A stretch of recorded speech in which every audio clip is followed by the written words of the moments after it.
Well, good afternoon, everyone. It's about 10 to 6 here on a lovely sunny afternoon in West London. I hope it's as good where you are. Markets, of course, are nosediving, and I can see that the S&P is off another 18 points today after a savage day on the downside.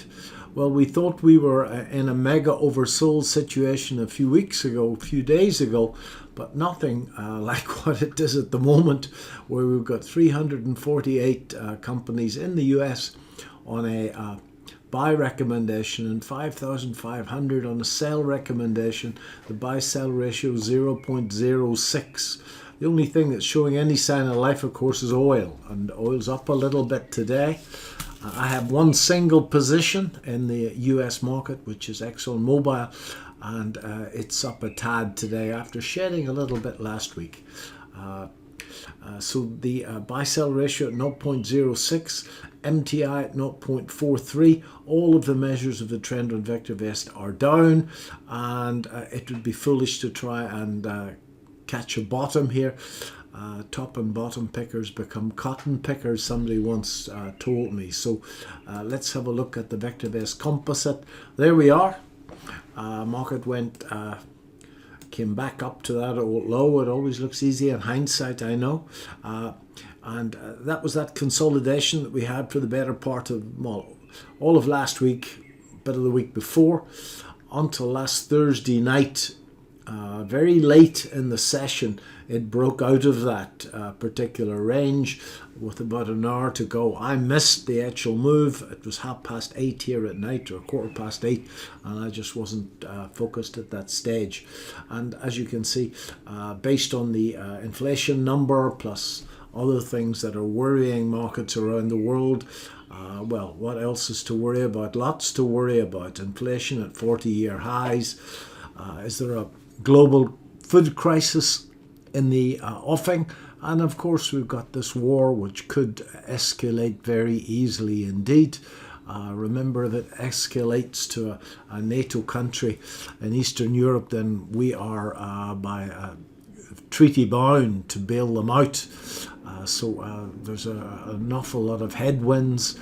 We broke this old low on both the composite and on the S&P, and I think that we've probably got quite a bit more downside here to go before it gets to some of these fib objectives. I'm not even going to put those on, because in a market like this it can actually do what it wants, folks. So the only reality is the trend is down. It's going to take quite a few days, few weeks to stabilize down there. The longest term measure of the trend on VectorVest has been down since April, this is in America, after being up for 2 or 3 weeks, well, if that, and pretty much exactly the same situation in the UK.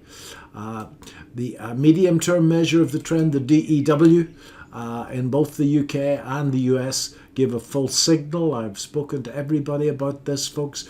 If you are using the medium-term market timing system, then you need to be able to manage risk very carefully indeed. And in both countries, it gave a sell signal after the close last Thursday, I think. So let's sit and do nothing until this bottoms out. If we have a look at the S&P 500, there's the S&P 500, maybe a little bit closer up view. That's just a 20-day moving average. I can take that off, and as you can see, that's that run up that we had. There was the false signal we got from the DEW. That happens if you are a trader, folks. That they said there's two certainties, death and taxes. Well, if you are a trader, there's a third one in that. It's death, taxes, and whipsaw, the odd false signal. What can you do? It fell through the ice, as Mr. Wyckoff used to say, late last Thursday, and it fell quite hard on Thursday, and we're now heading down here. I think the next port of call on this will be a 127 extension of that pullback, and it's got quite a few ticks to go to get there. As you can see, we've broken yesterday's low and selling off. Very, very difficult day's trading today. If you have a look at the intraday action there, it's really, really quite ugly, whereas these were quite easy. Let's sit on our hands. I had a position in gold. I talked through that position last Friday. The move up in gold looked very corrective to me, and I'm glad to get out of that position. I was in it for far too long, and I took a little bit of profit, nothing worth, but it wasn't a loss in both the GDX and in a spread bet on the gold market itself. I have one gold stock, Pan African Resources in the UK, and I'm sitting at slightly above 30% in the market, about 65% in cash in the UK, and as I say, I've only got one spread bet running in the American market.